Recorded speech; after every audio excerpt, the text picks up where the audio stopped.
Hello, c'est votre animatrice, Dame Christelle. Votre animatrice de tous les jours, comme je vous ai dit, je suis une passeuse de parole. Alors, bienvenue dans l'empreinte féminine. Ici, on donne la place aux femmes de s'exprimer librement et aussi d'interagir avec d'autres femmes afin de partager leur expérience. Je vais vous parler d'une anecdote qui m'a beaucoup touchée et que j'aimerais partager avec mes reines qui me suivent et aussi aux gens autour de nous. Vous essayez de donner votre avis en commentaire et surtout partager la vidéo aux gens autour de vous. Donc, cette anecdote-là, c'est quelque chose qui est basé autour de la maternité, de l'éducation et aussi de la vie de famille, non seulement de l'intégration de la femme dans la société, dans sa vie de couple et pour les gens, tout ce qui gravit autour de la femme. Donc, je suis dans une église, hein, on a une association donc, où les femmes se prêtent disponibles pour aider. Il y a d'autres femmes qui sont à la retraite ou qui se prêtent à aider les enfants, hein, les enfants qui se préparent au baptême, donc de catéchisme. Et il y en a qui se prêtent à chanter, donc qui sont disponibles pour chanter à l'église. Et moi, j'aimais bien chanter, mais dommage, ça correspondait pas avec mon planning, avec mes disponibilités. Donc moi, de mon côté, euh, je me suis portée volontaire pour pouvoir aider à tout ce qui est organisation. Donc organisation des petites fêtes, des réunions de l'église, tout ça. Et une fois, donc, on a fait un dîner, voilà, hein, on peut dire quoi? Dîner, de la famille chrétienne, oui. Donc il y avait tout le monde, il y avait tout le monde, il y avait les enfants, il y avait, les personnes âgées, hein, qui sont à la retraite, il y avait moi, il y avait nous, il y avait tout le monde. Et au moment de repas, avant le dessert, on a décidé de faire un jeu. On a décidé de faire un jeu, donc c'est une forme de devinette pour, deviner chaque personne. Donc on fait tour de table et chaque personne explique donc donne juste des indications de son travail et on essaye donc se présente sans montrer vraiment son travail, mais on essaye de déterminer, on essaye de trouver son métier.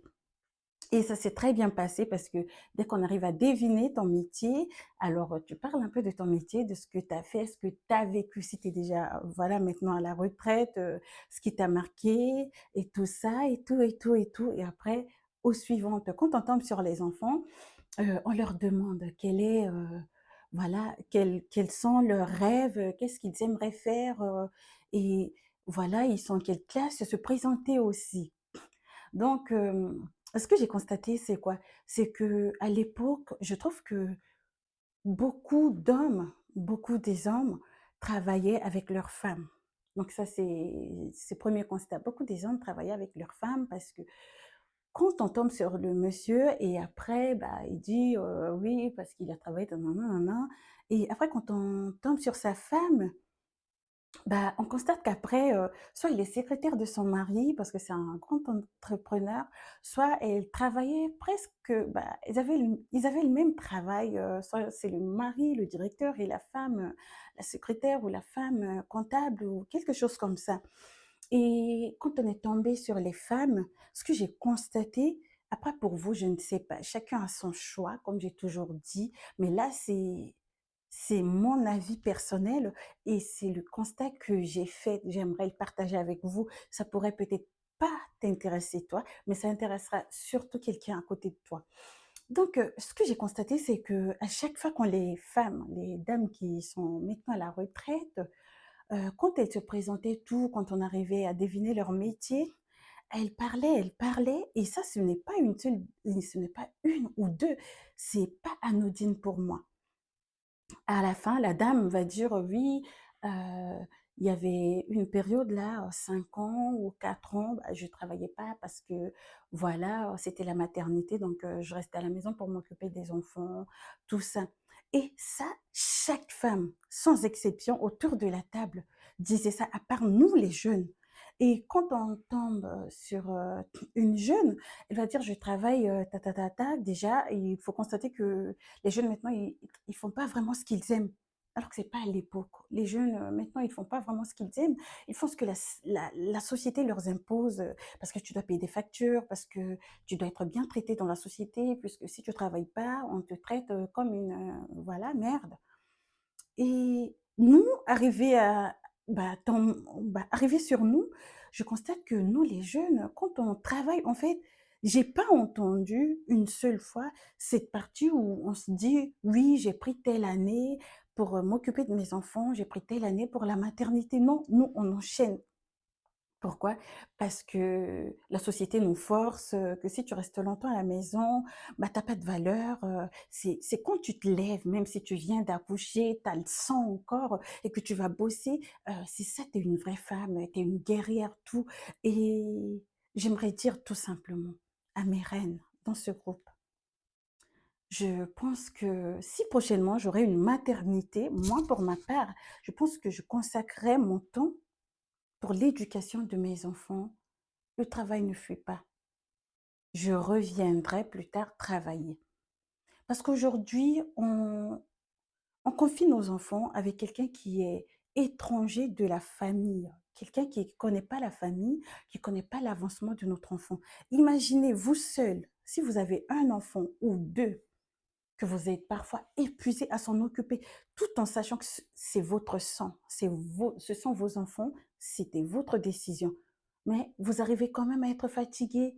Ça vous arrive parfois de faire une dépression postpartum. Mais imaginez, quelqu'un qui va s'occuper de vos enfants, c'est pas son enfant. Oui, je parle, je sais, il y a de l'empathie, mais c'est par exception. C'est pas tout le monde qui va traiter vos enfants comme vous aurez aimé traiter. Vous allez travailler, oui. Vous prenez 60 ou 70% de votre salaire juste pour payer cette personne qui reste chez elle et qui s'occupe de vos enfants. Oui, telle est ma question. Est-ce que si c'est à refaire, vous allez faire toujours la même chose ou vous prenez au moins quelque temps pour rester auprès de vos enfants, profiter de son éducation, de lui inclure les bonnes bases et après maintenant reprendre le travail. Est-ce que le travail fuit? Non. Les enfants, leur éducation et surtout pour nous les reines, il faut savoir que quand un enfant manque d'éducation ou un enfant a du mal à s'intégrer dans la société, c'est pas les papas qui en souffrent beaucoup, c'est surtout nous les mamans. Pourquoi? Parce que jusqu'à ton dernier souffle, tu seras toujours inquiète de ton enfant. Comment il va? Comment il va faire sans moi? Comment sera sa vie? Comment et comment? Aucune mère peut dire: «Non, moi je suis en paix, il fait ce qu'il veut, c'est sa vie». Non, on peut faire semblant pour montrer qu'on est forte, mais tout le monde sait que nos enfants, c'est notre cœur. Alors, qu'est-ce que vous en pensez pour cette vidéo? Mettez dans le commentaire, vous, votre avis, peut-être proposer des conseils à d'autres mamans ou voilà, répondez, partagez la vidéo autour de vous. Et comme je vous ai dit, c'était votre animatrice, votre passeuse de parole, Dame Christelle. J'attends toujours vos mails pour l'interview de 8 mars pour rendre hommage aux femmes. Allez, je vous dis à très bientôt et surtout, prenez soin de vous. C'était Dame Christelle, empreinte féminine.